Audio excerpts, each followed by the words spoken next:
Family is mourning the loss of a daughter. Another is still holding out hope they'll find theirs. 22 years ago today, 11-year-old Trudy Appleby went missing from her Moline home.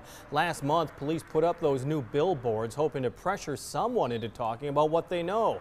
There have been countless leads and dead ends over the decades, but nothing to bring Trudy home.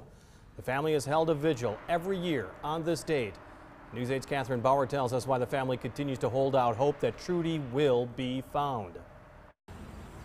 And she was just like a bright light in an otherwise dark world. The day Trudy Appleby went missing, she left a dark hole in her friends' and family's lives. Probably within the first month, I probably figured she was no longer with us because she would have tried to call. 22 years later to the day, and Trudy hasn't come home. It's like an open wound that just never heals.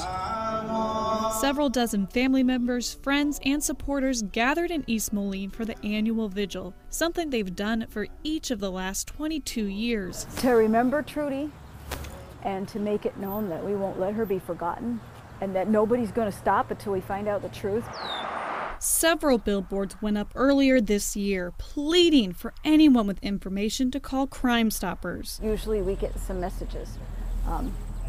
We haven't had any really credible messages. You just go through a range of emotions. It's a roller coaster.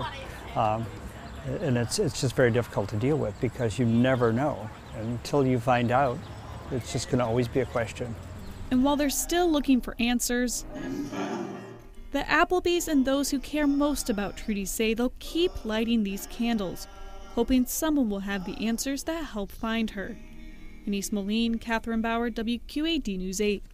There has been some progress over the years in this decades-old cold case. 2 years ago, police identified William Ed Smith as a person of interest, but Smith died 4 years ago.